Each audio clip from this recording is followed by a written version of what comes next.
जय गुरुदेव। आप सभी माता बहन सामने आ जाए। इधर आ जा बहन, जब छाया हो गई ना, इधर आ जा बहन।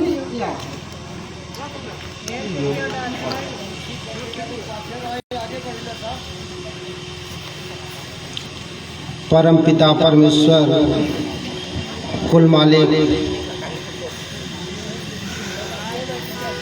प्रभु के पावन नाम का उच्चारण आप सभी सत्संगी प्रेमी भाई बहन एक साथ एक स्वर में करेंगे।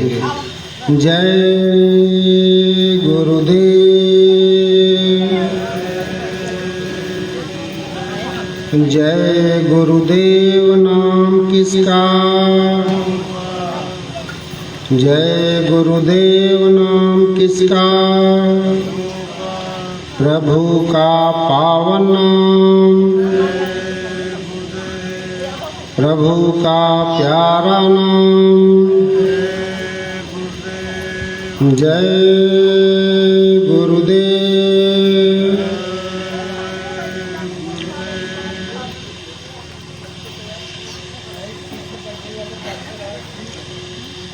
परम पूज्य स्वामी जी महाराज एवं वक्त के संत सद्गुरु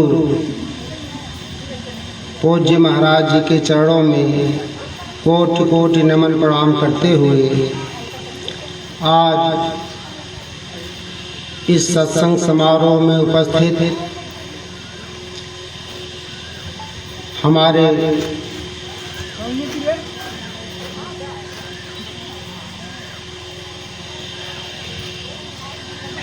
जय गुरुदेव संगत जौनपुर के आदरणीय अध्यक्ष जी एवं हमारे बदलापुर ब्लॉक के अध्यक्ष जी, महाराजगंज ब्लॉक के अध्यक्ष जी तथा सभी न्याय पंचायत एवं ब्लॉक कमेटी के सभी हमारे जिम्मेदार सत्संगी भाई बहन, साथ ही साथ आज इस ग्राम सभा के सभी सम्मानित हमारे माताएं बहनें, पिता पितामह, आप सभी के चरणों में हमारा सादर जय गुरुदेव। सत्संगी प्रेमी भाई बहनों, संत महात्मा जब इस धराधाम पर निज मौज से आते हैं तो हम भूले भटके जीवों को आप बड़े ही प्रेम से, बड़े ही प्यार से समझाते हैं। आप कहते हैं कि ऐ बच्चा, जिस देश में आप रह रहे हो यह देश आपका नहीं है, और जिस शरीर में आप रह रहे हो, जिस शरीर को आप अपना कह रहे हो, यह शरीर भी आपकी नहीं है।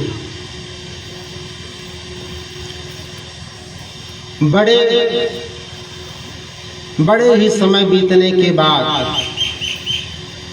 उस मालिक की बड़ी दया कृपा होने पर तब जाके हमको आपको यह मनुष्य शरीर मिला है। कहा यह तन दुर्लभ तुमने पाया, कोटि जन्म भटका जब खाया। अगर हम आप इस देश के होते, हमको आपको सदा के लिए यही रहना होता, इस देश से हम आप निकाले न जाते, इस देह से हम आप निकाले न जाते, तो किसी संत महात्मा की हमको जरूरत नहीं थी। लेकिन हमको आपको ये देह छोड़ना है। अब वो समय कब आ जाए कोई नहीं जानता, कब हमारी आखिरी श्वास आज आए हमको पता नहीं, इसीलिए संतों महात्माओं की जरूरत है। यह है संतों महात्माओं की परा विद्या है। जैसे दुनियावी लक्ष्य हासिल करने के लिए हम आप दुनिया की विद्या को सीखते हैं। देखिए, दुनिया की विद्या को सीख के और कोई डॉक्टर बन गया, कोई इंजीनियर बन गया, कोई प्रोफेसर बन गया, अलग अलग अपने लक्ष्य की प्राप्ति लोग करते हैं। ऐसे ही इस संतों महात्माओं की परा विद्या है। यह बिना किसी शब्द भेदी गुरु के हमको आपको इसके बारे में जानकारी नहीं होगी, क्योंकि हम आप जब इस धराधाम पे उतारे गए थे तो शब्दों की नाम की डोरी पकड़ के नीचे आए थे, और वही डोरी हमसे आपसे छूट गई। इतना ही धोखा हुआ है। जब हम आप नीचे उतारे गए तो शब्द के नाम की डोरी पकड़ के उतारे गए थे, और यहाँ आने पे कर्म के बंधन में बंधने के बाद फिर हमसे आपसे वो डोरी छूट गई, और हम बाहर ही बाहर भटक रहे हैं। इसी दुनियावी काम को अपना काम समझ रहे हैं, इसी परिवार को अपना परिवार समझ रहे हैं, इसी शरीर के मान सम्मान के लिए रात दिन मर रहे हैं,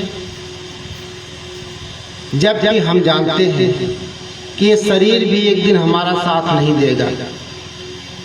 परिवार की बात तो बहुत दूर है, समाज की बात तो बहुत दूर है। संत महात्मा इसीलिए हमको आपको चेताते हैं, आप समझाते हैं कि ऐ बच्चा जरा ठहर जाओ, अरे जीवन तो जा रहा है, कितना जीवन आपका निकल गया। अरे 70 साल 80 साल 100 साल का जीवन है,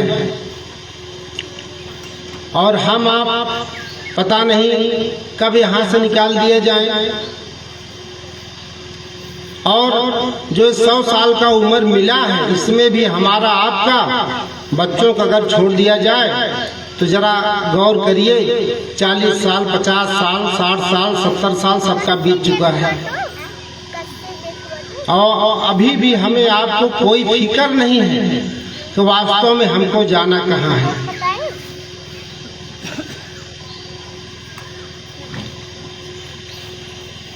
इसीलिए संत महात्मा आगाह कर रहे हैं, हमको आपको चिता रहे हैं, समझा रहे हैं। इसीलिए संतों महात्माओं के संदेश की जरूरत है। आज हम आपके बीच में जो पूज्य महाराज जी का कार्यक्रम यहाँ हुआ था, पूज्य पंकज जी महाराज का कार्यक्रम यहीं बगल में आपके हुआ था, वही महाराज जी भेजे हैं कि आप हमारे संदेश को लेके जाइए और लोगों को बताइए कि यह जीवन तो जा रहा है, ये बहुमूल्य श्वासों की पूंजी तो खत्म हो रही है। अरे मिली नरदेह यह तुमको, बनाओ काम कुछ अपना, अब पचो मत आए इस जग में, जानियो रैन का सपना। पूज्य महाराज जी कहते हैं कि जैसे हम आप रात में सोते हैं तो 4-6 घंटे का एक सपना देख रहे हैं कि जिस सपने में बहुत बड़ी हुकूमत के हम मालिक बन गए, बहुत बड़े पूंजीपति बन गए, अरबपति खरबपति बन गए। लेकिन जैसे ही हमारी सुबह आँख खुली तो देखिए कहते हैं अरे भाई वो एक सपना था। महापुरुष हमको आपको समझा रहे हैं, हमारा आपका जीवन भी जिस भूल भुलैया में हम भूले हैं, यह भी 50 साल 60 साल 70 साल का एक सपना है। जिस दिन ये आँख बंद हुई, जिस दिन ये शरीर जमीन पर गिरा, उसी दिन ये जितना भी हमारा पसारा है, आज तक का जितना काम हमारा है, सब व्यर्थ चला जाएगा। कहते जीवन भर हर सुमिरा नाही,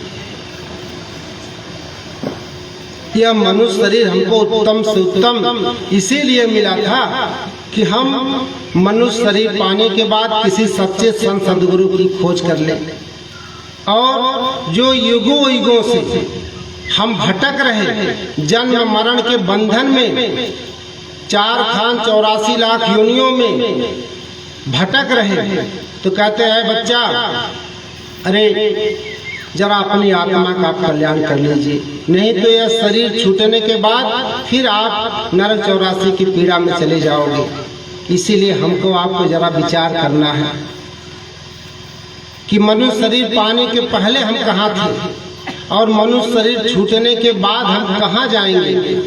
इसी बात के विचार करना है। अगर नहीं विचार करेंगे वो तो समय पूरा होगा, तो हमको निकालेगा, जबरदस्ती निकालेगा।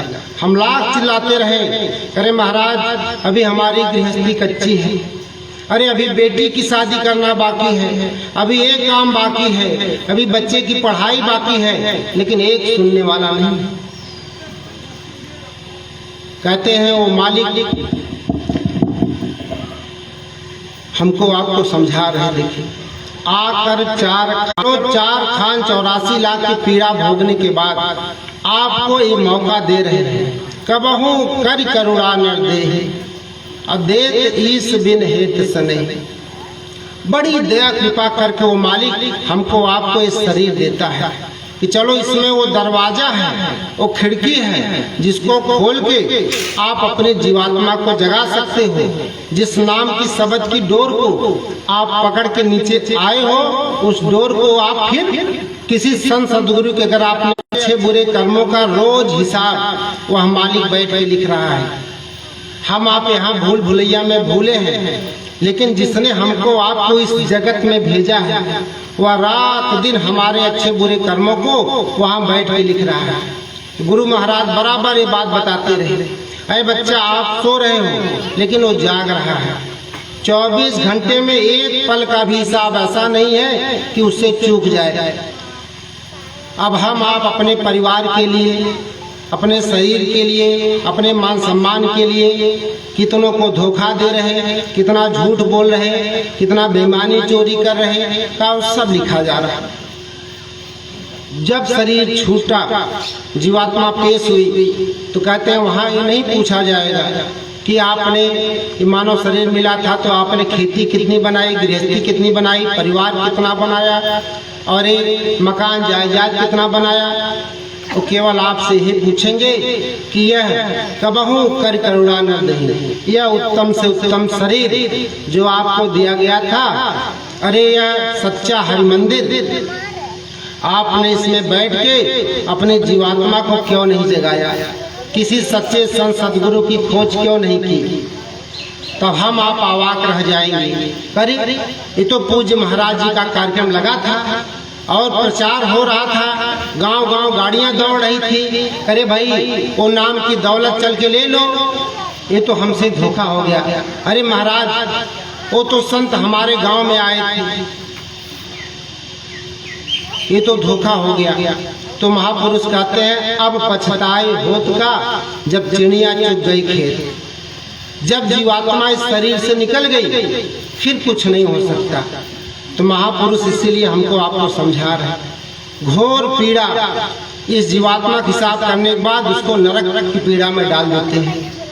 भांति भांति के कुल नरक, 36 प्रकार के तो नरक। हर नरक में असहनीय वेदना इस जीवात्मा को झेलनी पड़ती। कहते हैं यहाँ हमने अपने शरीर के लिए, क्षणिक सुख के लिए, खाने में, सोने में, उठने में, बैठने में हम जो सुख ढूंढ रहे, जो हमने गलती किया अज्ञानतावश, तो कहें उसकी भारी सजा वहाँ मिल रही। वो लोहे के खंभे अग्नि से धधक धधक के लाल हो रहे, कहा इसी जीव को उसमें जलाया जाता है। लाखों मील तक उसकी चीख, यहाँ तो हम आप चिल्लाएं तो देखिए बहुत जाएगी तो 200-400 मीटर 500 मीटर तक, यहाँ तो कोई सुनने वाला भी है, कोई दौड़ पड़ेगा, अरे भाई बचाओ बचाओ इनको, कौन मार रहा है, क्या वहाँ कोई आपकी चीख पुकार सुनने वाला नहीं। न पिता को पुत्र बचाने जा रहा है, न पत्नी को पति, न पति को पत्नी, न माँ को बेटी, न बेटी को माँ। जितने रिश्ते हमने बनाए थे सब रिश्ते खत्म। वहां कोई जाना भी चाहे तो नहीं जा सकता, उसका विधान ही ऐसा निराला है। तो कहते हैं असहनीय वेदना, जिसको महापुरुषों ने अपनी आंखों से देखा। गुरु महाराज सत्संग बराबर ही बात फरमा रहे हैं। अरे बच्चा, बड़े बड़े राजे महाराजे वहां पीटे जा रहे हैं, काटा जा रहा उनको, जलाया जा रहा उनको। अरे बड़ी असहनीय वेदना और झेल रहे। अरे बच्चा जरा संभल जाओ, ये जीवन तो जाने वाला है, इस श्वासों की पूंजी तो खत्म होने वाली है। इसीलिए कहा सतगुरु खोज री प्यारी, जगत में दुर्लभ रतन यही। अरे ये दुर्लभ रतन है, सोना चांदी हीरा जवाहरात रुपया पैसा जमीन जायदाद, इसको तो हम जानते थे, लेकिन देखिए महापुरुष कहते नहीं, ये दुर्लभ नहीं है। अगर हमको सतगुरु मिल जाए, सतगुरु मिला तो सब मिला। जैसे देखिए मीराबाई को मिल गया गुरु रविदास जी, तो कहते हैं नरक की पीड़ा भोगने के बाद फिर इसी जीवात्मा को 84 लाख योनियां इसी संसार में है।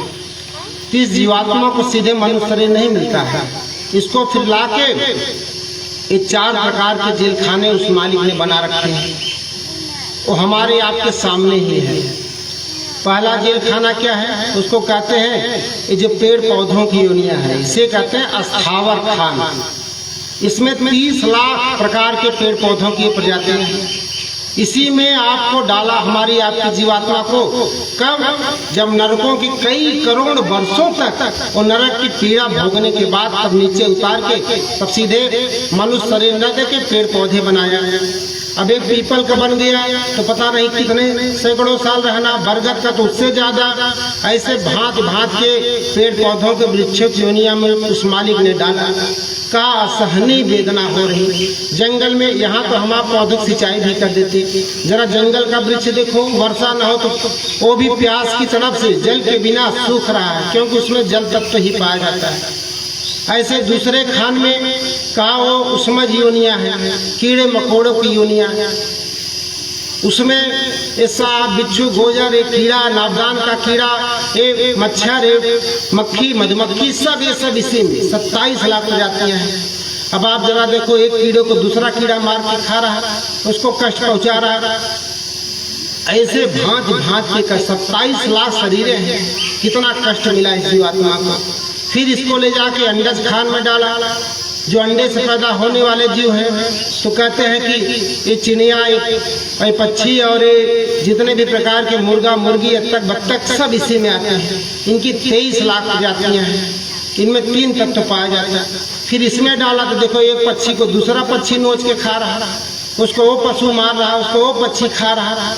उसमें भी यही परिवार, जिस परिवार के लिए हम आप यहाँ मर रहे हैं, यहाँ जिस परिवार के लिए रात दिन बुरे खोटे कर्म कर रहे हैं, यही बच्चे, यही परिवार वहाँ भी रहा, जिस योनि में रहे। पता नहीं कितने परिवार बन रहे, कितने परिवार बिछुड़ते चले जा रहे हैं। फिर कहा जब 23 लाख बार पक्षियों की योनियां इसमें जीवात्मा भटकी, पता नहीं कितने करोड़ों साल बीत गए, तब फिर कहते हैं इसको पिंडज में डाला जाता है। पिंडज खान कहते हैं जो पिंड से पैदा होने वाले जीव हैं, जैसे पशु हैं, जितने भी पशु हैं जो शरीर से पैदा होते, सीधे शरीर के रूप में पैदा होते हैं, इसी में मनुष्य भी आता है। तो जितनी योनियां हैं, कहा इसमें केवल ये भोग योनियां हैं, केवल ये मनुष्य शरीर इस पृथ्वी की एक उत्तम रचना उस मालिक की है, जिसमें 5 तत्व पूरे हैं। और इसी में दरवाजा मालिक ने खोल रखा है। तभी तो महापुरुषों से रामचरितमानस में लिखा, कबहू करि करुणा न देहि। बड़ी अपार दया कृपा करने के बाद जब कई कल्प महाकल्प बीत गए और वो मालिक तब कहता है कि इसने बड़ी पीड़ा भोगी है, चलो इसको एक बार मनुष्य शरीर दे देते हैं। ये उत्तम सुत्तम मनुष्य शरीर मिल गया तो कहते हैं आप किसी संत सदगुरु की खोज करके और अपनी जीवात्मा का कल्याण कराओ, क्योंकि जन्मत मरत दुसह दुख होई। जिस भी शरीर में हमने जन्म लिया और जिस भी शरीर में हमने मौत की पीड़ा झेली, तो कहते हैं असहनीय वेदना होती है। यही राजस्थान की धरती पे सहजोबाई हुई, उन्होंने उस समय, आज से 300 साल पहले की बात है, उस समय के वक्त के संत सदगुरु थे चरणदास जी महाराज दिल्ली के। देखिए उनसे वो नामदान की दौलत, जो रामचरितमानस रामायण हम लोग घर घर करवाते हैं, उसी रामायण में देखो लिखा है कि कलयुग केवल नाम आधारा और सुमिर सुमिर नर उतरहि पारा। उसी नाम के बारे में, उसी नाम की महिमा, उसी शब्द की महिमा वो रामायण भी हमारी कहती है कि अगर नाम का शब्द का भेद हमको मिल जाए तो हम इस भव सागर से पार हो सकते हैं, इस जन्म मरण के बंधन से पार हो सकते हैं। तो देखिए सहजोबाई को गुरु चरणदास जी महाराज मिले और 300 साल पहले की बात है, 1724-25 के आसपास उनका जन्म हुआ है। अब देखिए सहजोबाई लिखती हैं, जब रात दिन वो नाम दान पा गई, नाम की दौलत शब्द का भेद पा गई, और जब रात दिन वो मालिक को सच्ची पूजा अर्चना करने लगी, तो देखिए वो लिखती हैं कि सहजो मौत आई। जब उन्होंने इस शरीर को छोड़ के, जब उनकी दृष्टि खुली, तो देखिए क्या लिख रही हैं कि सहजो मौत आइया, अंग अंग दिया तोड़, हिया जरे छाती फटे उठे पीर घन घोर। 1 लाख बिच्छू जैसे एक बार डंक मारी। इतनी वेदना जिसकी हम आप कल्पना नहीं कर सकते, इतनी वेदना एक बार मौत के समय, इतनी वेदना जीवात्मा को झेलनी पड़ती है। तभी देखिए आंखें तंग जाती हैं, इतना सहनीय वेदना होती है। तो महापुरुषों ने देखा, इसीलिए इस दुख से, इस मौत की, जन्म की मौत की पीड़ा से बचाने के लिए और नरकों की और 484 लाख की पीड़ा से हमको आपको बचाने के लिए देखिए संत महात्मा इस धरती पे आते हैं। कहा बच्चा, जब गुरु महाराज आए तो कहा, अरे बच्चा, दुख में देखा तुमको जब ही, अब दया उठी हम आए तब ही। जब देखा तुम असहनीय वेदना पा रहे हैं और कितना जन्म जन्मांतर आप मौत की और जन्म मरण की पीड़ा, नरक 84 की पीड़ा आप भोगते चले आए और ये जन्म पाए हो, इसमें भी वही मोह माया में आप रात दिन पड़े हो। आपको जरा सा फिक्र नहीं है कि हमारी जीवात्मा का क्या होगा। इसीलिए देखिए कहते हैं, गुरु महाराज ने नारा लगाया, हम आए वही देश से जहाँ तुम्हारो धाम, और तुम सबको घर पहुँचाओ ना एक हमारो काम। ए बच्चा, हम इसीलिए आए हैं, तो आप जब तक रहे 2012 तक गुरु महाराज क्या महाराष्ट्र, क्या छत्तीसगढ़, क्या उड़ीसा, बराबर घूम के ये नाम की दौलत बांटते रहे। देखिए यही नाम की दौलत आज से 500 साल पहले यही काशी की धरती पे मीराबाई का नाम सबने सुना है, और राजस्थान के चित्तौड़गढ़ जिले की थी।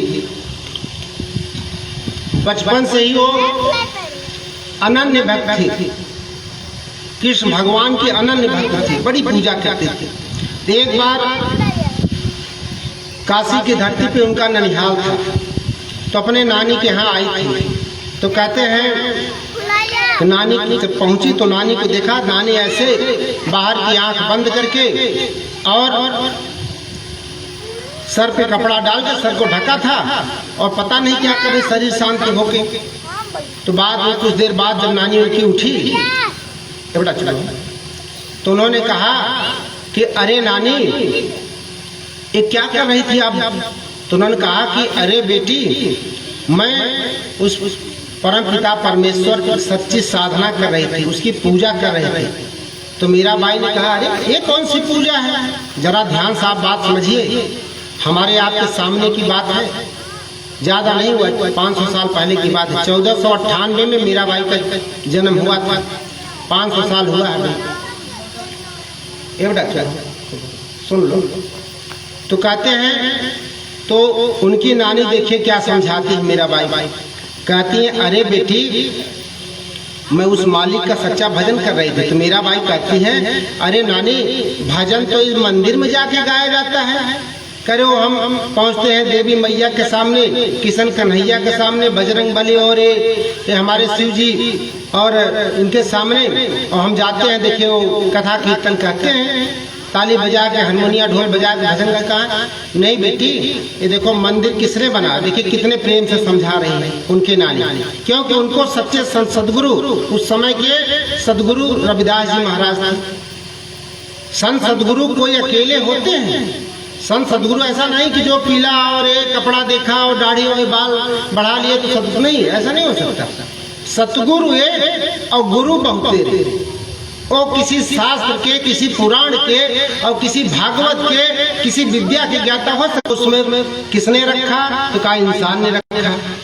कहा उसमें प्राण प्रतिष्ठा करके हमने कहा चलो ये मेरी देवी मैया हैं, आज से इनमें जान आ गई और ये हमारे बजरंग बली हैं, तो बताओ कि उसमें प्राण प्रतिष्ठा किसने किया? कहा मनुष्य ने किया।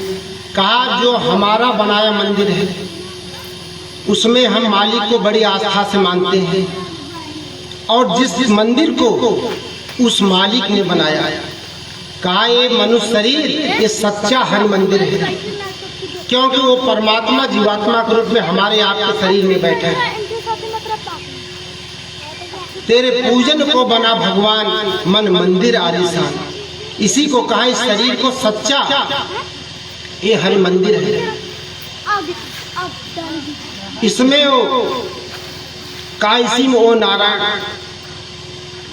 ये मनुष्य शरीर, इसको कहा कि इसी में नारायण बोलता है, वो मालिक बैठ के आवाज दे रहा।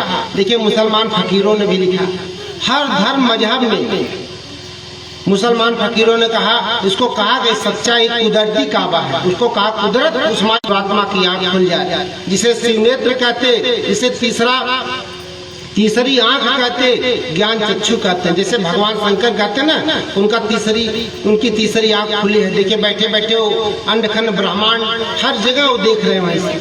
कहा ऐसे इस मनुष्य शरीर में भी उस मालिक ने एक मौका दिया है।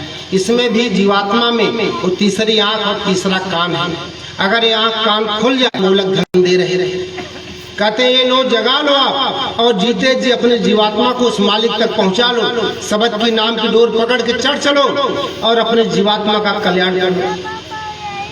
फिर जन्मना मरना नहीं है, सदा के लिए कहा परम आनंद का देश है। वहाँ न दुख है, न संताप है, न कष्ट है, न क्लेश है। आपके लिए देखिए उन्होंने लिख दिया, कहा मैं नाम की वो अमूलक धन, रतन धन देखिए वो मिल गया। ये नहीं कहा कि मैं हीरा चांदी सोना और इसको पाया। कहा नाम की वो अमूलक दौलत, वो नाम की डोरी, शब्द की डोरी का वो भेद में पा गई। वस्तु अमूलक दी मेरे सतगुरु। अरे वो बड़ी अमूलक वस्तु है जिसको मेरे सच्चे गुरु, वो जात की छत्राणी थी और गुरु रविदास जी और छोटी सी जात में हरिजन में आए। उस समय हरिजन थे, लेकिन देखिए सच्चे गुरु थे। तो कहा वो मेरे सच्चे गुरु हैं, मुझे उन्होंने अमूलक वस्तु दे दिया।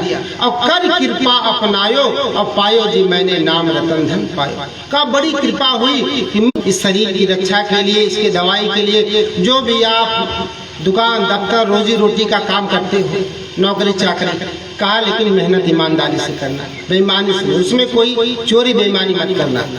और आपको जब समय मिल जाए, कहा 2 घंटे, 1 घंटे शाम, 1 घंटे सुबह अपने जीवात्मा के लिए आप समय दे दो। कहा आप शरीरानी सफर परम पिता परमेश्वर का दर्शन, वो विराट स्वरूप का दर्शन। तो कहा इसकी तो आप उसकी कोई युक्ति ही नहीं करते। तो कहा पहले आप ये संकल्प बनाओ कि हम जीवात्मा को भोजन देंगे। ध्यान भजन सुमिरन करने लगे। तो एक दिन गुरु की दया हो गई और उनकी जीवात्मा जग गई।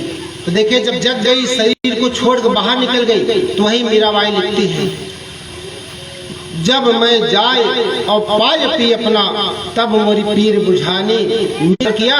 कहा तब मोरी पीर बुझानी, तब मेरे जन्म जन्म के वो कष्ट क्लेश दूर हो गए। वो जन्म मरण का बंधन, वो आवागमन का बंधन खत्म हो गया। तो देखिए मीराबाई हमारे आपके लिए लिख दिया। सहजोबाई जिनकी बात मैं कर रहा हूँ, उन्होंने तो मीराबाई तो 500 साल पहले की बात है और सहजोबाई तो 300 साल पहले की बात है। और उनकी चचेरी बहन दयाबाई, वो दोनों बहन अवतार किया गुरु की दया से, सच्चे संत गुरु की दया से। तो देखिए वही सहजोबाई लिखती है, राम तजु पर हरि न बिसा, राम तजु पर गुरु न बिसारो, और गुरु के सम हरि को न निहारो। कहा कि अरे दुनिया वालों, उस मालिक की, उस गुरु की महिमा है जो नर रूप में नारायण और परमपिता परमेश्वर और मनुष्य शरीर में धरती पे आते हैं। अब देखो गुरु ने हमको नाम की दौलत दिया और मैं उस मालिक को पा गई, इसीलिए गुरु की महिमा है। मैं उस राम और उस हरि को गुरु के समान उनको नहीं मानती, क्योंकि उस हरि ने, उस ईश्वर ने हमको इस जगत में 5 भूत देके, काम क्रोध लोभ मोह अहंकार देके इसमें भेद दिया, और इसी माया के झमेले में हम जन्म मरण के चक्कर में झूल रहे। लेकिन धन्य है वो गुरु जिन्होंने नाम का भेद हमको दे दिया और मैं उस आवागमन से मुक्त हो गई। इसीलिए गुरु की महिमा है। का गुरु महिमा है अपार जगत में, गुरु महिमा है अपार। गुरु कृपा से कितने तर गए और हो गए भव से पार जगत में, गुरु महिमा है अपार। इसीलिए महापुरुषों ने और जिन जीवात्माओं ने अपने जीवात्मा को जगा लिया, उस परम पिता परमेश्वर का दर्शन दीदार कर लिया, उन्होंने गुरु की महिमा गाया। धूर्धाम के वासी अविनाशी निज मौज से जब जब आते हैं, भूले भटके जीवों पर हो तब खूब दया बरसाते हैं। वही दया बरसाने के लिए पूज्य महाराज जी, ये देखिए आपकी जौनपुर की धरती पर 122 दिन तक थी पूरे बरसात में, और घूम घूम के वो नाम की दौलत बांटते रहे। कहे प्यारी जीवात्माओं कि अपनी दौलत ले लो, घूम घूम के अपना तेल पानी खर्चा करके प्रचार गाड़ियां। जरा बताओ, गांव में से आप में से किसी से कुछ मांगा गया था?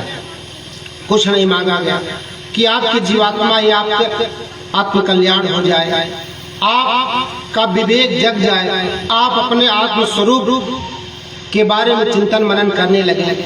क्योंकि देखिए, जब शरीर छूट जाता है, हमारे घर में दादाजी चले, कहते अरे भाई दादाजी चले गए, अरे भाई वही प्यारा मुखड़ा, वही शरीर तो पड़ा है, हम क्यों कह रहे हैं कि दादाजी चले गए? कहते माता जी गुजर गए।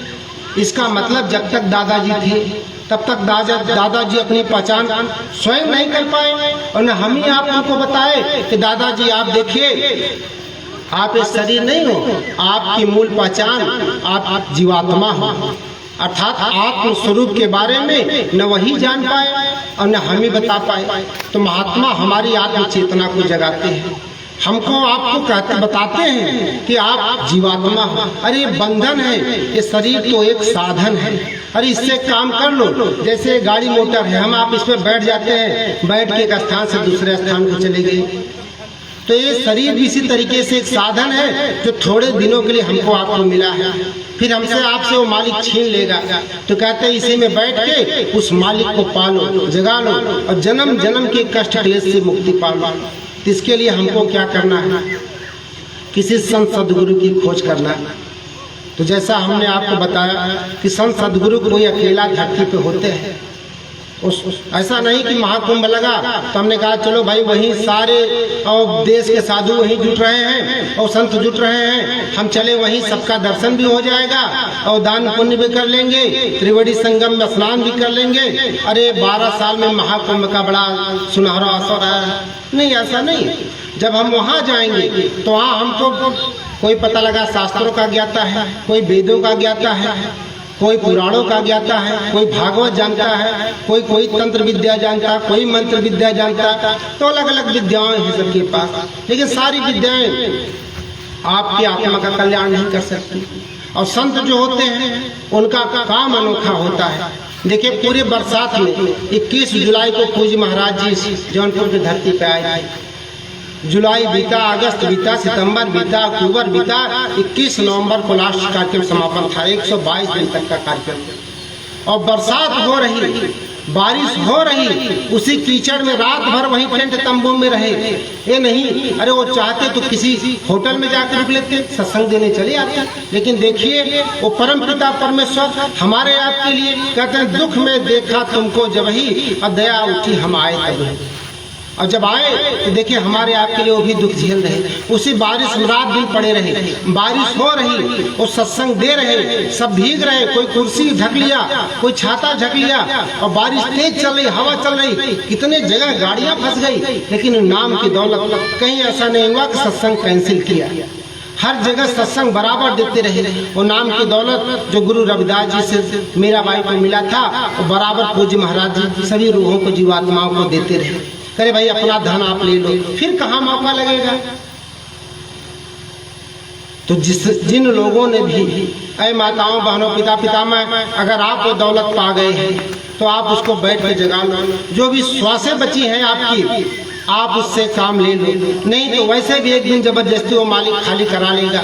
हम आप ऐसे देखते रह जाएंगे, ये परिवार कि कोई साथ देगा नहीं, और न हम आप इस मोह माया को छोड़ ही सकते हैं, और मार के जबरदस्ती इस मकान को खाली कराते हैं। तो उससे पहले ही हम अपना ठिकाना बनाना। बुद्धिमानी इसी में है, इसीलिए कहते हैं बिनु सत्संग विवेक न होई, और राम कृपा बिन सुलभ न सोई। बिना उस पर, अगर आज आप उस परम पिता परमेश्वर का संदेश सुनने के लिए सत्संग में बैठे हैं, तो बिना उनकी दया के आप यहाँ नहीं आ पाए। पूरे गांव में प्रचार किया गया था, पूरा गांव तो नहीं आ पाया, लेकिन अगर आप आए हैं, इसका मतलब है कि कहीं न कहीं वो मालिक आपके ऊपर दया किया है, आपकी जीवात्मा के ऊपर दया किया, जो सच्चा संदेश आपको मिलने जा रहा है। तो देखिए, ये बराबर याद रखना है कि हमको ये देश छोड़ के जाना है। ये हमारा देश नहीं है, ये पराया देश है। इसीलिए महापुरुष आते हैं, आवाज लगाते हैं, धाम अपने चलो भाई, पराए देश क्या रहना। अरे ये पराया देश है, अरे आप पहले ठिकाना बना लो।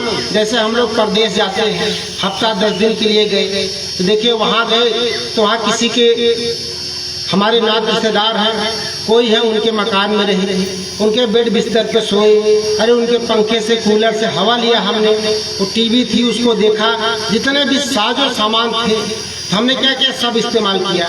जरा देखो, जैसे ही हफ्ता 10 दिन बीता और हमको घर वापस आना है, तो देखिए हम आप क्या करते हैं, अपना तुरंत बैग पैक किए और जो अपना कपड़ा है रखे और तुरंत चल दिए।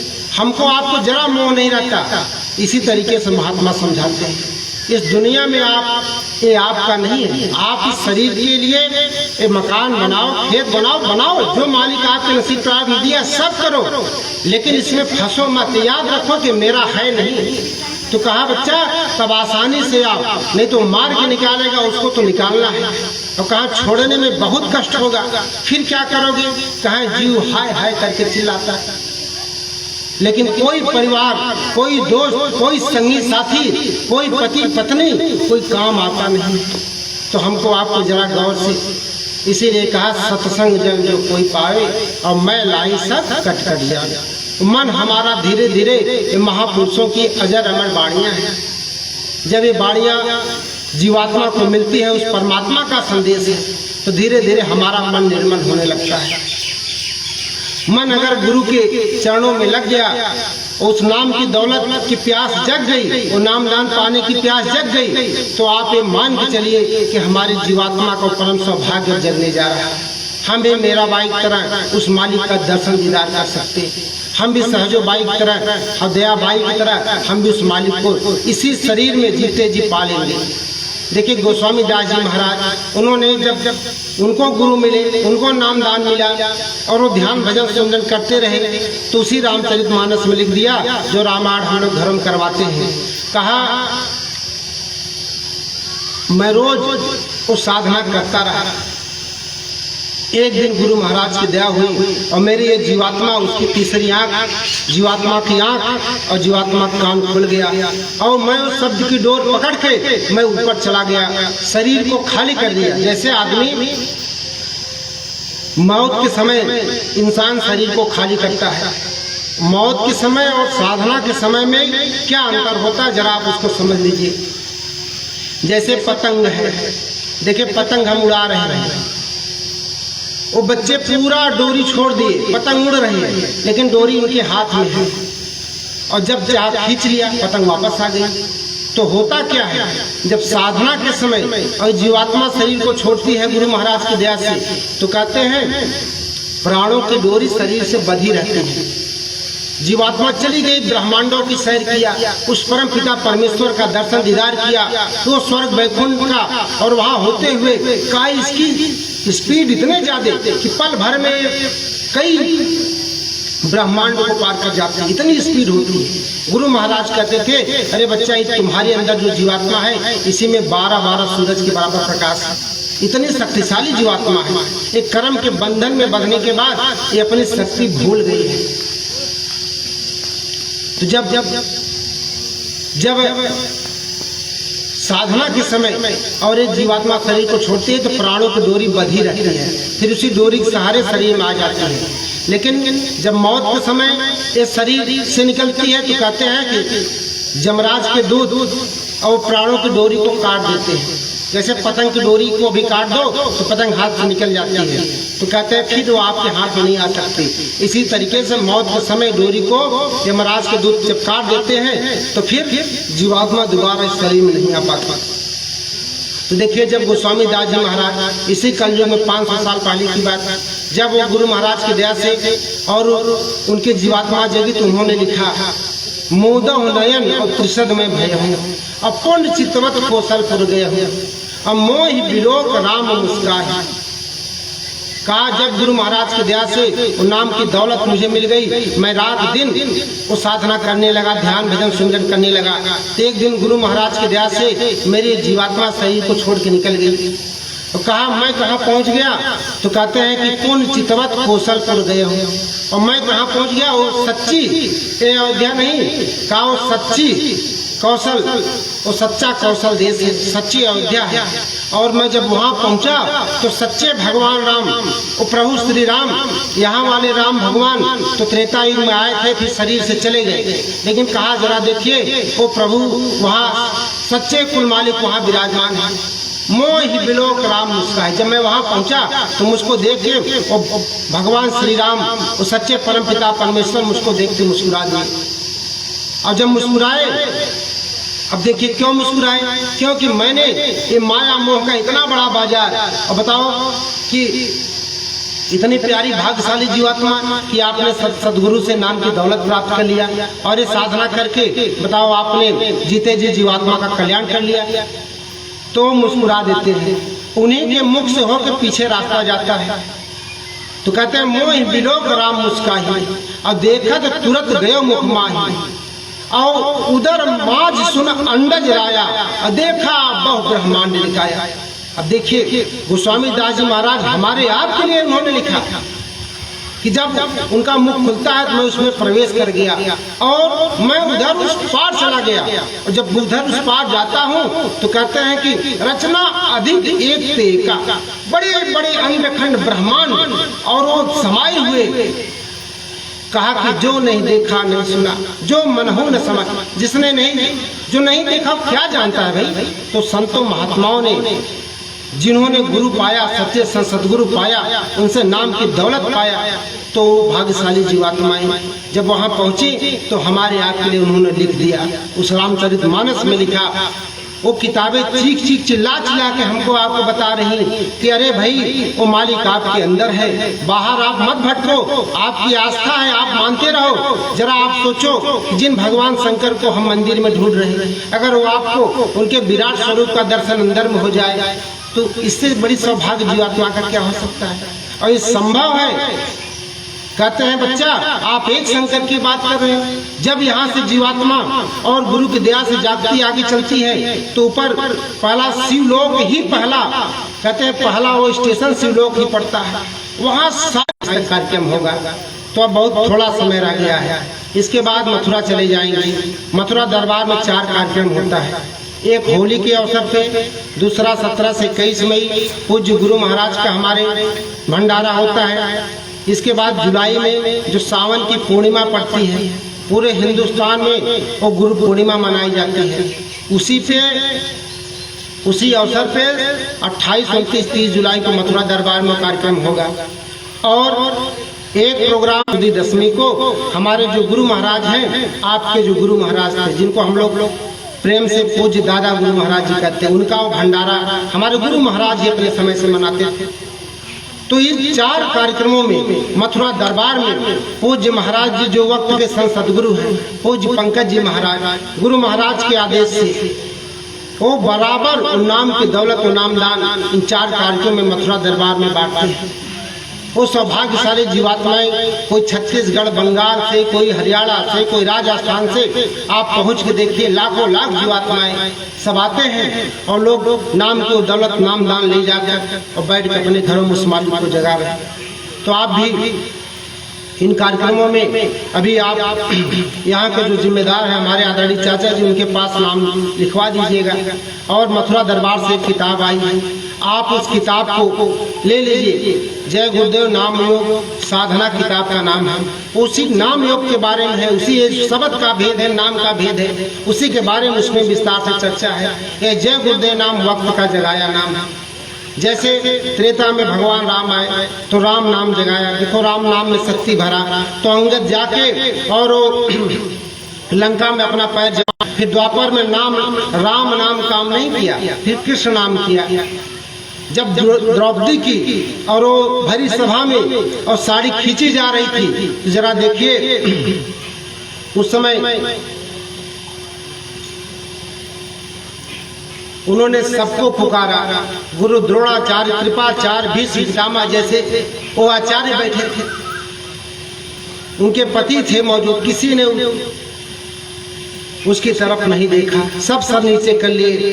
तो देखिए जितना उसके पास जो था जो लगा के, और वो 1000 हाथियों का बल रखने वाला दुशासन जब साड़ी खींचने लगा तो कहते हैं जब वो जान गई कि मैं इसको बचा नहीं पाऊंगी, तब देखिए उनको बल रखने वाला वो दुशासन साड़ी खींचते खींचते थक गया, खींच नहीं पाया, तो द्रौपदी की कृष्ण नाम से रक्षा हुई। तो हर समय जब कोई शक्ति आती है तो एक नया नाम जगाती है। जब कलयुग में पहले प्रकट संत साहब कबीर आए तो उन्होंने साहब नाम को जगाया, और देखिए लिखा कि साहब से सब होत है, बंदे के कछुनाए। उसके बाद सिख धर्म में 10 गुरु पूरे आए। जब गुरु नानक देव जी महाराज आए तो उन्होंने देखिए कहा, उस मालिक को कहा कि वह सतनाम वाहे गुरु है, उसको वाहे गुरु कह के बुलाया। तो देखिए वाहे गुरु नाम से जीवों का कल्याण हुआ। उसी सिख धर्म में जब 10वें गुरु गोविंद सिंह जी महाराज आए तो उन्होंने कहा सत श्री अकाल, वह मालिक उसको सत श्री अकाल नाम से जाना जाएगा। तो उन्होंने जितने लोगों को नामदान दिया, जितनी जीवात्माओं को नामदान दिया, सब जीवात्माएं उस नाम से पार हो गई। और इसी आगरा की धरती पे देखिए जब स्वामी श्री दयाल जी महाराज आए तो उन्होंने कहा अरे भाई ये सूरत, इसको कहा कि वो राधा है, सूरत राधा है, और ये उसका स्वामी है। तो कहा राधा के स्वामी, उस मालिक को राधा स्वामी नाम से जाना जाएगा। तो देखिए राधा स्वामी नाम से जिन जीवात्माओं ने उस समय नामदान पाया था सब पार हो गई। तो ऐसे ही हमारे गुरु महाराज जब आए तो उन्होंने कहा अरे बच्चा, मैंने जय गुरुदेव नाम की इतनी बड़ी जहाज लगाया हूँ। अरे जय गुरुदेव नाम उस प्रभु का नाम है, यह जय गुरुदेव नाम और ये नाम की दौलत, इस नाम का भेद जो भी पा जाएगा इस कलयुग में, सारी जीवात्माएं अगर इस जहाज पे बैठ जाएंगी तो है बच्चा यह नाम सबको पार कर देगा, इस भव रूपी संसार से सबको पार कर देगा, आवागमन के बंधन से मुक्त। तो जय गुरुदेव वक्त का जगाया नाम है, उस प्रभु का सच्चा नाम है। किसी भी मुसीबत में, दुख में, तकलीफ में आप इस नाम की परीक्षा ले लो। आपकी जब कोई मदद करने वाला ना हो तब कहना जय गुरुदेव नाम प्रभु का। अंतर में आप जय गुरुदेव नाम प्रभु का 10 बार बोलो। आपको किसी बीमारी में, मान लो रात को और बच्चे को बहुत बड़ी पीड़ा हो रही, कोई ऐसी बीमारी पता नहीं चल रहा है, कोई साधन नहीं है, कोई सुविधा नहीं है, उस समय आप जय गुरुदेव नाम प्रभु का आप परीक्षा लो। अगर बच्चे को आराम हो जाए फिर सुबह आप ले जाओ डॉक्टर को दिखाने, उस समय अगर आपकी रक्षा हो जाए तब मानना कि यह हमको भवसागर पार करेगा। यह नाम, इस नाम में शक्ति है, यह वक्त का जगाया नाम है।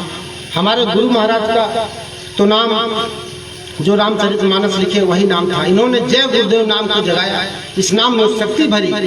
और देखिए कहते हैं जैसे आप कभी कोई कहीं आपको किसी ने घेर लिया, आपको लगता है मेरे प्राण नहीं बचेंगे, किसी भी तरीके से मान लो वही आपकी जान ले लेंगे, और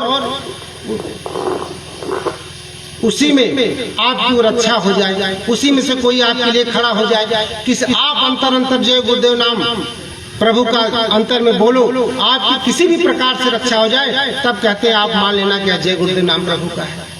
तो वक्त का जगाया नाम है, इस पे आपको शंका करने की जरूरत नहीं है। आप मथुरा दरबार में चल के नाम की दौलत आप ले सकते हैं, नहीं तो जुलाई के बाद अगस्त से पूज्य महाराज जी मिर्जापुर में 108 दिवसीय कार्यक्रम पूज्य महाराज जी का लगा है। देखिए नाम की दौलत बांटने के लिए इस गर्मी में पूरा अंबेडकर नगर बिता दिए 38 दिवसीय। इसके बाद अब अंबेडकर नगर बरसात में, अब वहाँ अंबेडकर नगर पहुँच रहे हैं और नाम की दौलत बांटने के लिए। तो यहाँ भी आप चल के ले सकते हैं, वो आपको सुलभ है, मिल सकता है। जब यहाँ आए थे तो आपको आसानी से मिल जाता था, उसके लिए बहुत रुपया पैसा नहीं लगता, पैदल भी आप चले जाते। लेकिन अब वो दौलत पाने के लिए आपको 200-400, 500, 1000 रुपए भाड़ा किराया खर्चा करना पड़ेगा। अरे हम अपने शरीर के लिए कितना खर्चा कर रहे हैं रात दिन, और अपने जीवात्मा के लिए तो हम आपके आगे हाथ जोड़ रहे हैं कि थोड़ा बहुत रुपया पैसा भी लगे तो आप चल के अपनी दौलत ले लो और संकल्प करो कि हे मालिक, आपको देखिए परहेज बहुत जरूरी है। आपको नाम की दौलत तो तभी जगेगी जब आप शाकाहारी होंगे, जब आपके अंदर जीवात्माओं के प्रति दया होगी, रहम होगी आपके अंदर, तभी जाकर वह मालिक मिलेगा। तो कहते हैं इसके लिए परहेज सबसे जरूरी है कि आप किसी पशु पक्षी की हिंसा हत्या। कुछ लोग कहते हैं अरे भाई हम कहाँ मार रहे हैं, मारने वाला तो कोई और है, हम तो ला के देखो उसको केवल खाते हैं। तो नहीं, 8 लोगों पे कुल अपराध लगता है, इसलिए इस बात को समझने की जरूरत है। जो मार रहा है, काट रहा है, जो उसको खरीद रहा है, जो ला रहा है, जो मसाला पीस रहे हैं और जो उसको पका रहे हैं, जो खा रहे हैं, ऐसे कुल 8 लोगों पे दोष लगता है और सबके ऊपर वही हत्या का पाप लगता है। तो हमको आपको जरा संभालने की जरूरत है। देखिए द्वापर युग में जब भगवान श्री कृष्ण द्वापर युग में इन्होंने महाभारत करा दिया और सब धर्म की स्थापना हो गई, तो कहते हैं जब भगवान के जाने का समय आया तो ये बैठे थे एक सरोवर के तालाब के किनारे और इन्होंने त्रेता युग में बाली को मारा था, धोखे से मारा था। जब इनकी सुग्रीव से मित्रता हुई थी तो इन्होंने पेड़ की ओर से छुपके और बाली को मार दिया। तो बाली ने कहा कि मैंने तो आपको कुछ बिगाड़ा नहीं था, फिर आपने क्यों मारा? तो उन्होंने कहा कि तुम अधर्मी हो, तुमने इनका राज्य, सुग्रीव का राज्य ले लिया, तुमने इसकी पत्नी को छीन लिया इससे। तो भाई ठीक है, वो अधर्मी था तो उसको आप सामने से मारते, लेकिन उन्होंने धोखे से मारा था। तो देखिए वही द्वापर में वही बाली बहेलिया बना था और भगवान श्री कृष्ण के पैरों में पद्म का चिन्ह था और वो चमक रहा था। और तालाब के उस पार जंगल में वही बहेलिया, जो बाली बहेलिया बना था, वो शिकार खोज रहा था।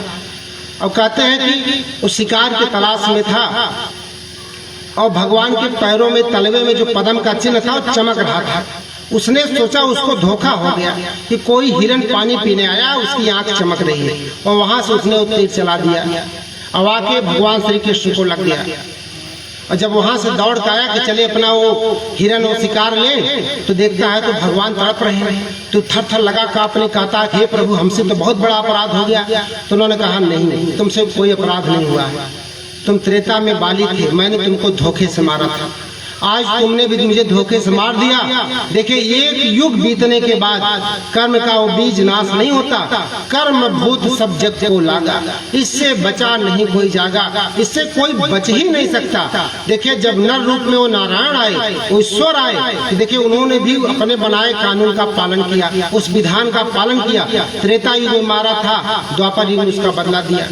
द्वापर युग की ही एक दूसरी घटना, जब भीष्म पितामह को बाण लगा था, अर्जुन ने उनको बाण मारा था, वो सर सैया पे लेटे थे, तो भगवान को याद करते हैं, कहते हैं कि जब भगवान आते हैं तो कहते हैं हे केशव, अरे किस जन्म का वो मेरा पाप कर्म है जो मुझे इतना पीड़ा कष्ट मिल रहा है, मैं ये बाणों की ये पीड़ा बर्दाश्त नहीं कर पा रहा। हे केशव, ये मेरे किस जन्म का कर्म आज मुझे इस स्थिति में लाया है, मैं जानना चाहता हूँ। तो देखिए जैसे नामदान पाई हुई जीवात्माएं अपने दृष्टि को जगा लेती हैं गुरु की दया से, अब उनके पास तो कोई नामदान की दौलत थी नहीं, उनकी दिव्य दृष्टि खुली तो पीछे देख सके। तो उन्होंने भगवान से कहा, अर्जी लगाया। तो भगवान ने कहा कि मैं आपको बताऊं कि आप देखना चाहते हैं। तो कहा नहीं, मैं देखना चाहता हूँ कि मैंने कौन सा ऐसा बुरा खोटा कर्म किया। तो भगवान ने उन्हें देखिए दिव्य दृष्टि प्रदान किया अपने योग और तप से। भगवान श्री कृष्ण ने उनको दिव्य दृष्टि, उनकी जीवात्मा की आंख जो मीराबाई ने अपने गुरु के दया से नामदान से खोल लिया था, जो गोस्वामी दास जी ने खोल लिया था, वही दिव्य दृष्टि। और देखिए भगवान श्री कृष्ण की वो दया से वो खुला। तो कहते हैं पितामह अब आप पीछे चले जाओ। आज जब पिछले जन्म में जाके देखो तो 100 जन्म तक जब वो पीछे गए तो देखते हैं कि कोई मैंने बुरा खोटा कर्म ही नहीं किया है। तो कहा हे केशव, ऐसा मेरा कोई बुरा कर्म है ही नहीं है। तो कहते हैं कि जरा और पीछे जाओ। तो देखिए 105 जन्म में उन्होंने देखा, उस समय वो उनका जन्म एक राजघराने में हुआ था। उस समय राजकुमार थे और एक दिन की बात है, वो राजघराने किसी शुभ काम के लिए वो राजभवन से और सुबह सुबह बाहर निकले थे रथ सवार होकर। और जैसे ही कुछ दूर आगे बढ़े उनका रास्ता एक गिरगिट ने काट दिया। ध्यान से समझिए इस बात को, कर्मों का विधान कितना जटिल है। देखिए भगवान श्री कृष्ण भी कहा कर्मणे वाधिका रस्ते माँ फले। कर्म तो आप कर सकते हो, किसी को पानी पिला दो, किसी को भोजन करा दो, किसी भूखे को भोजन करा दो, किसी प्यासे को पानी पिला दो, और किसी हाथ से उसकी जो है मांग का सिंदूर आप उजाड़ दो। आप स्वतंत्र हो, किसी को मार दो, काट दो, किसी का आप उसका हित कर दो, वो आप स्वतंत्र हो। लेकिन फल भोगने में आप स्वतंत्र नहीं हो। एक एक कर्म आदमी को कैसे पटकता है जरा आप देखिए। भीष्म पितामह जैसे ऐसे तपस्वी का कर्म उनको कैसे पटका है, जरा आप गौर करिए इस बात पर। तो देखते हैं कि वो एक गिरगिट इनका रास्ता काट दिया। अब इनको गुस्सा आ गया। कहते हैं बताओ मैं शुभ काम से जा रहा था और बिल्ली, जैसे हम लोगों देखे कभी कभी बिल्ली रास्ता काट दिया, कभी लगन धराने जा रहे हैं तो गुस्सा आ जाता है। अरे बताओ इतने शुभ काम के लिए निकले हैं, अब बिल्ली को अभी रास्ता काटना था। अब वो तो राजकुमार थे और भाई उनके अंदर मान सम्मान और जाग गया अंदर से। कहा तो मेरा रास्ता काटेगा। रथ से उतरे और गिरगिट वहीं झाड़ियों में छुपा था। गए वो पूछ पकड़ के खींचा उसको और बगल में नाग फनी का कांटों का पौधा था। कहा मेरा रास्ता काटेगा तू। उसी को उठा उसको पटक दिया और सब कांटे उसके शरीर में चुभ गए। तो भगवान ने कहा अरे पितामह आपने देखा आपने क्या किया। तो कहा हे प्रभु, हाथ से लेके सिर तक उनके सब बाण लगे थे। उन्होंने कहा हे प्रभु मेरे अपराध क्षमा करो। अरे मैं बताओ भला उस जीव ने क्या बिगाड़ा था मेरा। अरे वो तो अबोध था, मैं तो जानकार था, मैं तो मानव शरीर में था, मुझे तो समझना चाहिए था। कहा पितामह अब पछताने से कुछ नहीं होगा। अब पछताए हो क्या जब चिड़िया चुग गई खेत। कहा अब कुछ नहीं हो सकता। कहा जरा देखो गिरगिट कैसे तड़प रहा है, अब आपको भी उतना कष्ट झेलना पड़ेगा। कहा जरा आप गिन के देखिए जितने कांटे उसके शरीर में लगे हैं उतने ही बाण आपके शरीर में लगे हैं, ज्यादा कम तो नहीं है। तो अब चूंकि दिव्य दृष्टि खुली थी तो उन्होंने गिना। तो कहा नहीं हे केशव उतने ही बाण लगे हैं। तो कहा कि एक बात मुझको और बता दो कि मुझे इच्छा मृत्यु का वरदान था। ब्रह्मा जी ने मुझे इच्छा मृत्यु का वरदान दिया था, मैं जब चाहूं और इस शरीर को छोड़ दूं। मेरा वो इच्छा मृत्यु का वरदान काम ही नहीं कर रहा। आखिर ऐसा क्यों है। अरे ब्रह्मा जी का ये वरदान है, उनका दिया हुआ वरदान है। तो देखिए भगवान कहते हैं, ध्यान से बात समझिए, भगवान के सामने की बात है। कहते हैं हे पितामह आप जरा ध्यान दीजिए, जब हम किसी जीव को सताते हैं और उस जीव की आह लग जाती है, कहते हैं जब किसी जीव की आह लग गई तो हमारी सारी पूजा पाठ, सारी वो देवी देवताओं द्वारा दिया गया वरदान सब निष्फल हो जाता है। तो कहा अब आपका कोई वो वरदान काम नहीं करेगा। अरे वो 15 दिनों तक वो गिरगिट देखो कैसे तड़प रहा है। अरे पितामह जरा देखो वो अपने मालिक से वो फरियाद कर रहा है कि हे मालिक मैंने इस भले मानुष का क्या बिगाड़ा था। अरे उसके शरीर से वो बूंद बूंद करके खून गिर रहा और वो प्यास उसको और भोजन की वो पिया उसको सता रही। वो घुट घुट के 15 दिनों में तड़प तड़प के और वो प्राण त्याग गया है। हे पितामह आपको भी 15 दिनों तक एक कष्ट भोगना पड़ेगा। तो कहते हैं कि हे भगवान, मैंने तो बहुत गलती की, लेकिन एक बात आपको और बता दीजिए कि वो जो गिरगिट था उसका क्या हुआ? कहा वही गिरगिट तो आज अर्जुन बना है, वही गिरगिट आज अर्जुन बना इस जन्म में। 105 जन्म पहले का कर्म था, 105 जन्म पहले का कर्म, देखिए वही गिरगिट आज अर्जुन बना। और जैसे उन्होंने उसको कांटों पे पटका था, ऐसे ही उसने बाणों से और इनका शरीर सरसैया बना दिया और कहा कि देखो अपना बदला ले लिया उसने। तो ये बड़ा गिर जाएगा कूदो। तो कहते हैं कि एक कर्मों का विधान बड़ा जटिल है। हम आप सोचते हैं कि अरे कुछ नहीं होगा, दुनिया में देखो सब ऐसे ही है, आए फलाना बहुत पाप कर रहा है, बहुत बढ़ता जा रहा है। 105 जन्म पहले का कर्म ला के पटका है भीष्म पितामह जैसे तपस्वी को। एक युग के बाद भगवान राम को उनका कर्म पटका द्वापर में भगवान कृष्ण के रूप में। तो हम आप क्या सोच रहे हैं कि इसी जन्म में जो पाप कर रहे हैं क्या इसी जन्म में मिल जाएगा? पता नहीं कि इस जन्म में ये जीवात्मा कितनी यातना नरक 84 में पाएगी। तो थोड़ा विचार करने की जरूरत है, सोचने समझने की जरूरत है, नहीं तो जीवन जा रहा है। जरा आप बताओ, भीष्म पितामह जैसे और तपस्वी नहीं बच पाए कर्म के बंधन से, और ये भगवान के सामने, तो हम आप बताओ हम आप बच सकते हैं? तो बात विचार करने की जरूरत है। हमको आपको भी कर्मों का फल भोगना होगा। इसीलिए अय माताओं, बहनों, पिता पितामह, अपने चूल्हे चौके पे किसी भी पशु पक्षी का मांस अगर आपके चूल्हे पे पकता है तो आप बंद कर दो। अरे आपके बच्चे, इनकी जीवात्मा दोजख नरकों में चली जाएंगी। कभी आप सोचते हो इन बच्चों के एक थप्पड़ नहीं बर्दाश्त कर पाते? वो माँ की ममता, वो पिता, जरा देखिए कि पड़ोस से बोलचाल बंद हो जाती है। अरे भाई आप कौन होते हैं गाली देने वाले? अरे आप कौन होते हैं हमारे बच्चे को मारने वाले? और खाना पानी बंद हो जाता है। भाई भाई में देखो चूल्हा चौका अलग हो जाता है। इसलिए थोड़ा विचार करने की जरूरत है।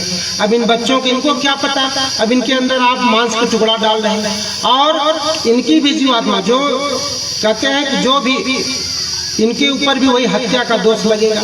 यहाँ का कानून केवल मानव मारने की सजा देता है। देखिए कहते हैं कि उन्होंने उनको मारा था और वो जुर्म साबित हो गया, अब 302 के मुजरिम हो गए, अब इनको फांसी होगी।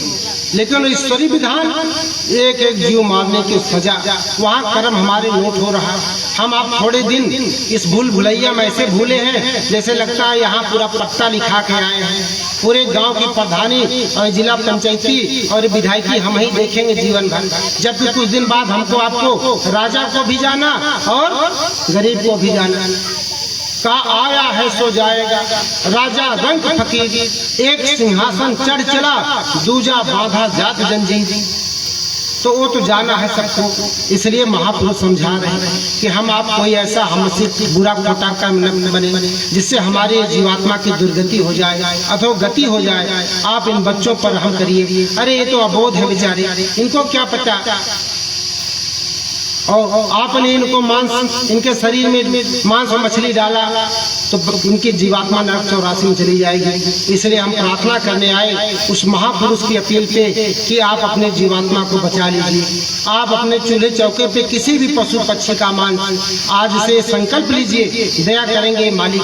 वक्त के संग सदगुरु की दया हो जाएगी। अभी आपको जो पुस्तक मिलेगी उस पुस्तक में उनकी तस्वीर है, महाराज जी की तस्वीर है। आप रोज सुबह उठिए, उस पुस्तक में तस्वीर के सामने प्रणाम करिए कि हे मालिक, आज मुझसे कोई बुरा खोटा कर्म न बने। अभी तक तो मुझे नहीं पता था, मैं चाहे जैसे भूल भुलैया में और मुझसे बुरा कर्म हो रहा था, मेरे चूल्हे चौके पे और पशु पक्षी का मांस पक रहा था, मैं अपने लल्ला के और पेट में मांस के लोथड़े डाल रही थी। लेकिन आज से मालिक हम करो, दया करो मेरी जीवात्मा पे, मेरे परिवार की जीवात्मा पे, मेरे पति परमेश्वर की बुद्धि की शुद्धि कर दीजिए आप। और आज से हमारा पूरा परिवार शाकाहारी हो जाए, हमारे पूरे परिवार का कल्याण आप कर दीजिए। और आप ये संकल्प लीजिए, दया वो मालिक करेंगे। आप करके तो देखिए, रोज प्रणाम करिए तो और उस पुस्तक को पढ़िए, इसमें क्या लिखा है। धीरे धीरे दया होगी, आपके परिवार में मांस मछली और बुराइयां दूर हो जाएंगी। नहीं तो आज समाज में जितनी बुराइयां व्याप्त हैं, 6-6 साल 8-8 साल 10-10 साल की बच्चियों के साथ दुराचार जैसी घटनाएं, अरे इसका कारण यही शराब मांस है। वो व्यक्ति किसी दूसरे की संगत में फंस गया, बुरी संगत में फंस गया, एक बार दारू पिया, एक बार मांस खाया, तब वो बुरी लत लग गई।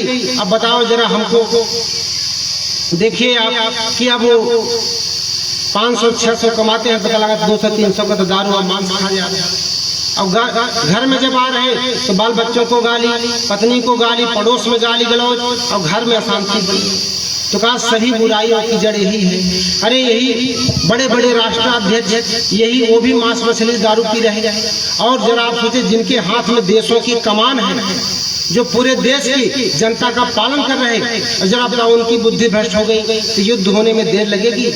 कहा राख बनेंगे महानगर तक, एटम के अंगारों से पत्ता पत्ता झुलस जाएगा, विश्व युद्ध टंकारों से मानव की क्या पेश चलेगी, अंबर तक फट जाएगा और इस धरती का सारा आंगन लाशों से पड़ जाएगा। ये युद्ध में झोंक देंगे। और ये जो अणु बम परमाणु बम बने हैं, तो कहा कि इसमें इतनी गर्मी है, अगर एक परमाणु, हमारे आज तो लग रहा है अरे कुछ नहीं ऐसे चलेगा, लेकिन जिस दिन परमाणु बम छूट गया तो इसमें इतनी गर्मी है जैसे सूरज में गर्मी है। तो कहा ये शरीर भाप बन के उड़ जाएगा, पेड़ में पत्ते, पेड़ सूख जाएंगे, ये पूरी मानवता का नाश हो जाएगा। तो आप हमको, आपको देश में, समाज में अगर अमन चैन से रहना है तो गुरु महाराज की बात का पालन करना होगा कि हमको आपको मांस मछली अंडा शराब ये सब बंद करना होगा। कहा बच्चा, जैसे भगवान राम ने रावण को बहुत समझाया कि आप मेरी सीता को वापस दे दो, युद्ध नहीं होगा। और ये तो कहा देखो नहीं माना, और लड़ाई हुई तो कहते हैं रहा न कुल कोई रोवन हारा, 1 पूत 1.25 लाख नाती, ता रावण घर दिया न बाती। उसके जैसा प्रकांड विद्वान कोई धरती पे था नहीं। सोने की तो लंका थी, इतना लंबा परिवार था, लेकिन देखिए शराब और मांस के कारण रावण ने खुद स्वीकार किया कि भजन न होई ही तामस देह। और देखिए समूल नाश हो गया। द्वापर में भी भगवान श्री कृष्ण ने दुर्योधन को बहुत समझाया कि हे दुर्योधन, अरे इन पांडवों को 5 गांव ही दे दे, अरे मैं इनको एक गांव दे के इनको समझा लूंगा, ये इसी में गुजर बसर कर लेंगे। लेकिन देखिए दुर्योधन नहीं माना, उसने कहा कि अरे केशव, बिना युद्ध के मैं सुई के नोक के बराबर भी जमीन नहीं दूंगा। और देखिए परिणाम क्या हुआ, वो मांस खाने वाली जिसकी बुद्धि पागल हो गई थी, ऐसा दुर्योधन और उसका पूरा कुल खानदान 56 करोड़ तो केवल यदुवंशी मारे गए, जो इस तरीके के अधर्म के रास्ते चल रहे थे, भगवान के सामने मारे गए। तो कहा बच्चा, शाकाहारी बनने का भी एक निश्चित वक्त है, इसके बाद फिर वो कुदरत अपना डंडा चलाएगी। अरे बीमारियां महामारियां बन के, और ये मुल्कों में आपस में लड़ाई। कहा कि अभी आप बीमारियों की आंधी चलेगी, अभी ये कोरोना तो एक नमूना था। कहा बच्चा, ऐसी आंधी चलेगी कि गांव के गांव साफ हो जाएंगे, उसका केवल एक असर होगा कि मांस और शराब। कहा ये आगे बहुत बड़ा ऐसा तबाही वाला समय आ रहा है। तो एक अच्छे समाज की रचना के लिए, अपने घर समाज के परिवार की रक्षा के लिए और अपने जीवात्मा के कल्याण के लिए हम आपसे निवेदन कर रहे हैं कि आप इस बुराई को छोड़ दीजिए। अभी आप पुस्तक ले लीजिए और अपना नाम और मोबाइल नंबर नोट करा दीजिए, नाम, पिता का, पति का नाम और मोबाइल नंबर नोट करा दीजिए। और यहाँ जिम्मेदार साहब संपर्क कर लीजिए। और आप भी चल के एक संकल्प तो आज ही मालिक के सामने अभी आप सत्संग के बाद मालिक को प्रणाम करके एक संकल्प तो तुरंत मांग लीजिए कि हे मालिक, अब मेरी जीवात्मा पर आप कल्याण करिए, मेरे परिवार पर आप दया करिए कि मेरी जीवात्मा का कल्याण हो जाए, मेरे पूरे परिवार का कल्याण हो जाए, और दया करेंगे। आप विश्वास रखिए, 20 करोड़ लोग उनकी आवाज पे ये टाट बोरा पहन लिए थे, कुछ पाया होगा लोगों ने, तभी तो इतना बड़ा त्याग किया समाज के लिए। ये टाट बोरा जो पहनाया, ये जैकेट पहन के लोग टहल रहे हैं, एक अच्छे समाज के निर्माण के लिए। जब वो शक्ति आती है तो देखिए गांव गांव में नारा लग रहा है कि बाबा जय गुरुदेव जी महाराज का कहना है शाकाहारी रहना है। तो हम आपके चरणों में प्रार्थना कर रहे हैं कि आपको जो भी समय बचा है आप अपने जीवात्मा को बचा लीजिए। इसके लिए आप कि हम बहुत आभारी हैं, आप इस सत्संग में आए, आपने मालिक के वचनों को सुना और हमें उम्मीद करते हैं कि आप अपने जीवात्मा के कल्याण के लिए, अपने परिवार के कल्याण के लिए मालिक के द्वारा जो वचन आपको सुनाए गए उनके वचन थे और आप उसका पालन करेंगे। इन्हीं शब्दों के साथ अब हम अपनी वाणी को विराम देंगे और अगर कहने सुनने में कोई भूल चूक हुई, कोई गलती हुई हो तो देखिए मैं छोटा हूँ, आप मुझे छोटा समझ के क्षमा करिएगा। मालिक के उस प्रभु के पावन नाम का आप लोग प्रेम से उच्चारण करेंगे। जय गुरुदेव, जय गुरुदेव। नाम किसका? प्रभु का पावन नाम। जय गुरुदेव। प्रभु का प्यारा नाम। जय गुरुदेव। वक्त का जगाया नाम।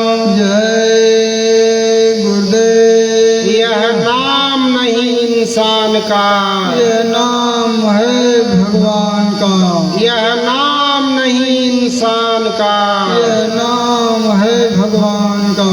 यह काम नहीं इंसान का, यह काम है भगवान का। यह काम नहीं इंसान का, यह काम है भगवान का। बाबा जय गुरुदेव जी महाराज का कहना है, शाकाहारी रहना है। तन मन करता कौन खराब, अंडा मछली मांस शराब। क्या खा पी कर हुए खराब, अंडा मछली मांस शराब। क्या खाने से होगी भलाई, साग सब्जी दूध मलाई। हिंदू मुस्लिम सिख ईसाई, शाकाहारी हो जाए भाई, शाकाहारी हो जाओगे, बीमारी से बच जाओगे। 100 रोगों की एक दवाई, शाकाहारी हो जाए भाई, हिंदू मुस्लिम सिख ईसाई, शाकाहारी हो जाए भाई। बाबा जी की अर्जी है, आगे आपकी मर्जी है। हाथ जोड़कर विनय हमारी, हो जाए सब शाकाहारी। जय